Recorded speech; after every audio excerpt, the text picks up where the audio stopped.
जय श्री कृष्ण। भगवद गीता ज्ञान यज्ञ में आप सभी का स्वागत है। हमने पिछले अध्याय में देखा कि भगवान ने प्रकृति के तीनों गुणों का विशद वर्णन किया।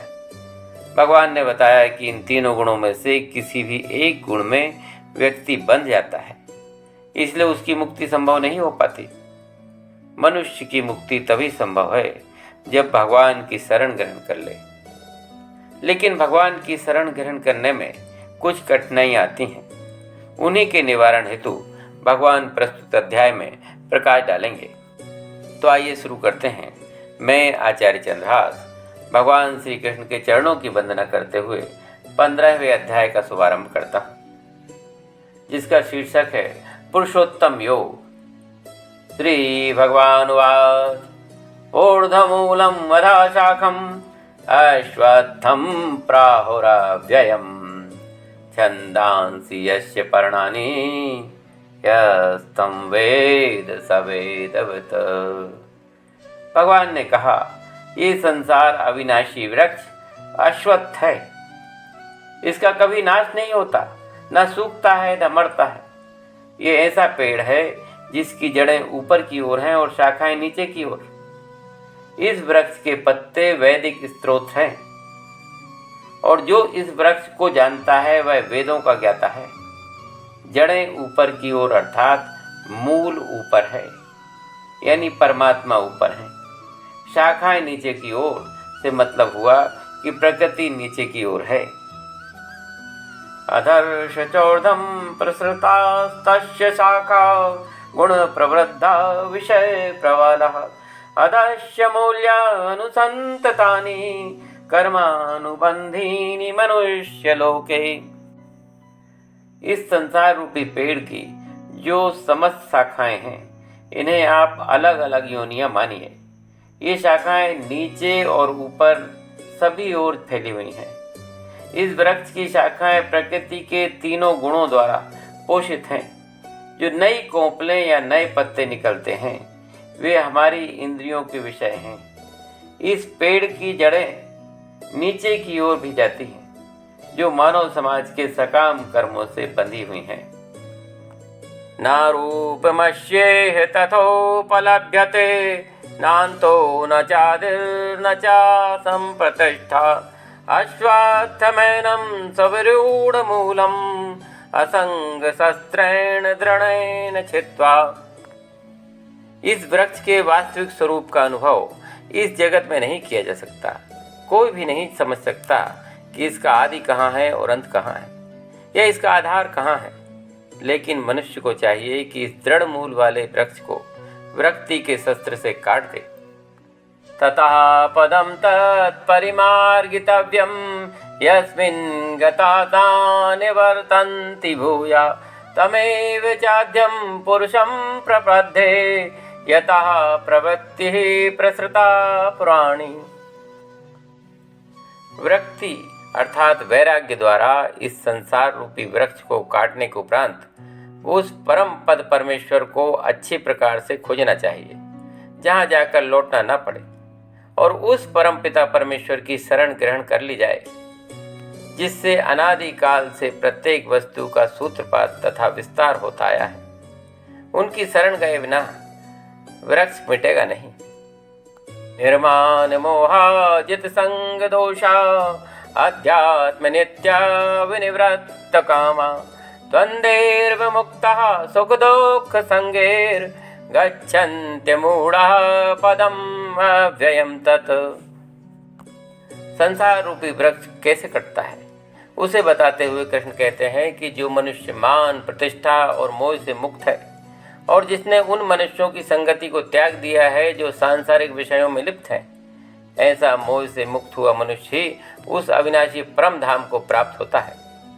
जब तक यह अवस्था नहीं आ जाती, तब तक संसार रूपी वृक्ष नहीं कटता। न तद्भासयते सूर्यो न शशांको न पावकः यद्गत्वा न निवर्तन्ते तद्धाम परमं मम। यहाँ पर आध्यात्मिक जगत अर्थात भगवान कृष्ण के धाम का वर्णन हुआ है, जिसे परम धाम कहते हैं। श्री कृष्ण कहते हैं कि वह मेरा परम धाम ना तो सूर्य यह चंद्र के द्वारा प्रकाशित होता है, ना ही अग्नि से प्रकाशित होता है, क्योंकि वह स्वयं प्रकाशित है। जो लोग वहां पहुंच जाते हैं वे इस भौतिक जगत में फिर से लौट कर नहीं आते। ममेवांशो जीवलोके जीवभूतः सनातनः मनः षष्ठानि इंद्रियाणि प्रकृतिस्थानि कर्षति। प्रकृति में जब ब्रह्म का अंश मिलता है तो प्राणी बनते हैं।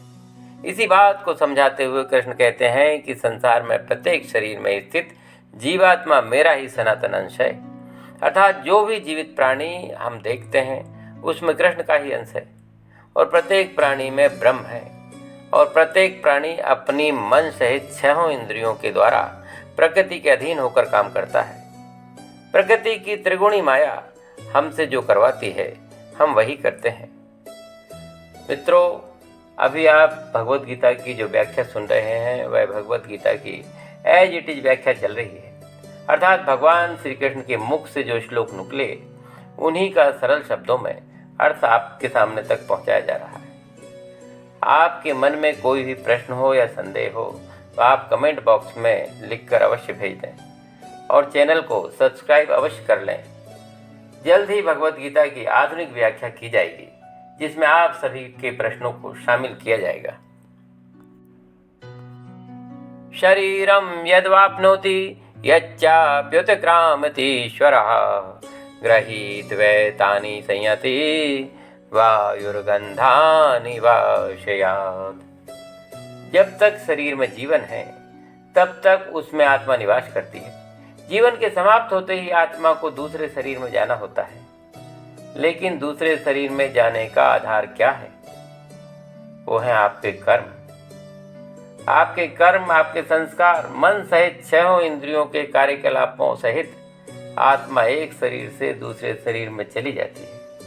यह ठीक वैसा ही होता है जैसे वायु गंध को एक स्थान से ग्रहण करके दूसरे स्थान में ले जाती है। हम अपने जीवन में जो भी कर्म करते हैं, मृत्यु के समय वे संस्कार बनकर अगले शरीर में आत्मा के साथ प्रवेश करते हैं। श्रोत्रम चक्षु स्पर्शनम च रसनम घ्राणमेव च अधिष्ठाय मनश्चयं विषयान उपसेवते। एक शरीर को त्याग कर आत्मा जब दूसरे शरीर में जाती है तो वहां पुनः कान, आँख, जीभ, नाक तथा स्पर्श इंद्रियां प्राप्त होते हैं, जो मन के चारों ओर संपूजित है। इस प्रकार जीव इंद्रिय विषयों के एक विशिष्ट समुच्चय का भोग करता है। उत्क्रामंतम स्थितम वापि भुंजानम वा गुणान्वितम विमूढ़ानानुपश्यन्ति पश्यन्ति ज्ञानचक्षुषः। मूर्ख ना तो यह समझ पाते हैं कि जीव किस प्रकार अपना शरीर त्याग सकता है, ना ही वे यह समझ पाते हैं कि प्रकृति के गुणों के अधीन वह किस तरह से शरीर का भोग करता है। लेकिन जिसकी आंखें ज्ञान में प्रकाशित हैं वह यह सब देख सकता है। यतन्तो योगिनश्चैनं पश्यन्त्यात्मन्यवस्थितं यतन्त्योऽप्यकृतात्मनो नैनं पश्यन्त चेतसः। आत्म साक्षात्कार के लिए प्रयत्नशील योगीजन यह सब स्पष्ट रूप से देख सकते हैं कि आत्मा की गतिशीलता क्या है, लेकिन जिनके मन विकसित नहीं है और जो आत्म साक्षात्कार को प्राप्त नहीं है, वे प्रयत्न करके भी यह नहीं देख पाते कि क्या हो रहा है। यदादित्यगतं तेजो जगद्भासयतेऽखिलं यच्चन्द्रमसि यच्चाग्नो तत्तेजो विधिमामकम्। सूर्य का तेज जो सारे विश्व के अंधकार को दूर करता है मुझसे ही निकलता है। चंद्रमा तथा अग्नि के तेज भी मुझसे उत्पन्न होते हैं। दोस्तों, अज्ञानी मनुष्य यह नहीं समझ पाता कि यह सब कुछ कैसे घटित हो रहा है, लेकिन भगवान ने यहाँ पर जो कुछ बतलाया है उसे समझकर ज्ञान प्राप्त किया जा सकता है। प्रत्येक व्यक्ति सूर्य, चंद्रमा, अग्नि तथा बिजली देखता है। उसे यह समझने का प्रयास करना चाहिए कि चाहे सूर्य का तेज हो या चंद्रमा, अग्नि हो या बिजली, ये सब भगवान से ही उद्भूत हैं।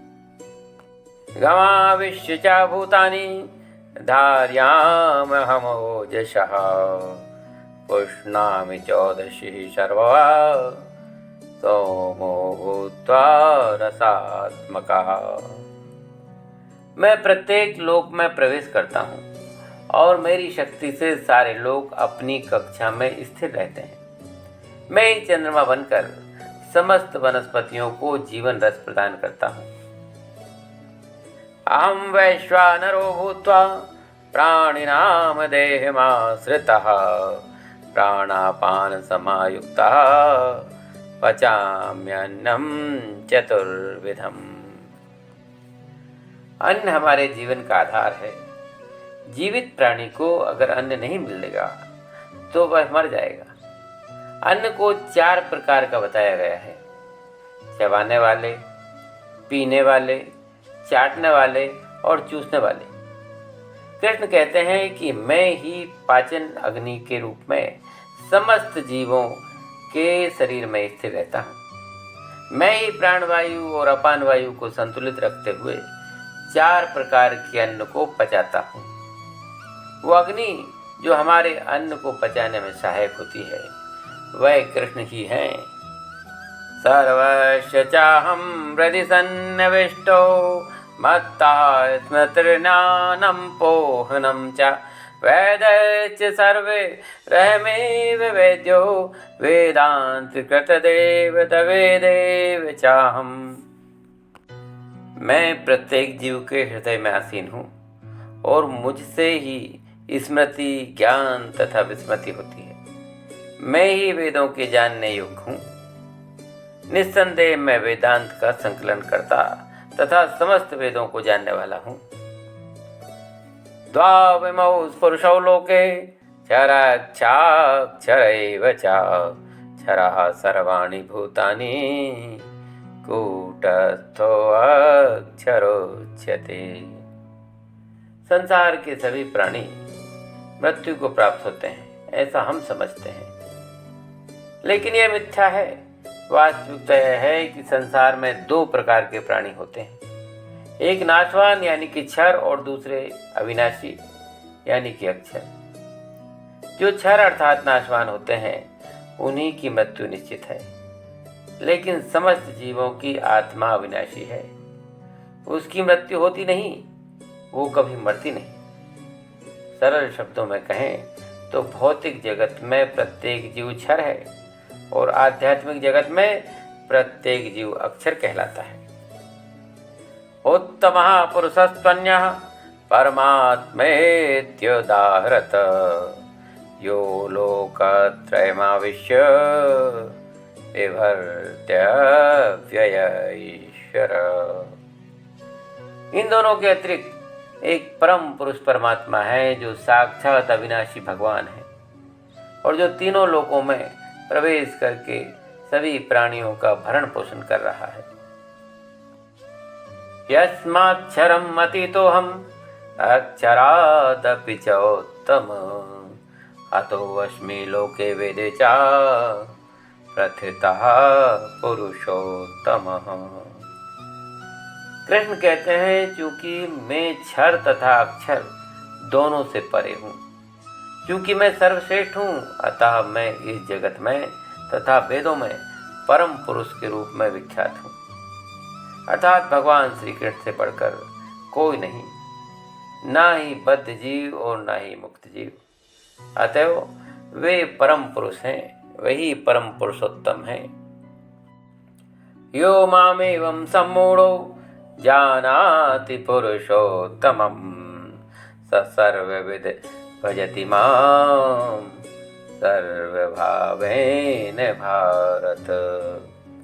जो इस बात को समझता है कि कृष्ण ही पुरुषोत्तम है, जो क्षर अर्थात खत्म होने वाले जीव को और अक्षर यानी अविनाशी आत्मा को जानता है, जो बिना किसी संशय के कृष्ण को भगवान के रूप में समझता है, वही सब कुछ जानता है और वही व्यक्ति कृष्ण की पूर्ण भक्ति में रत होता है।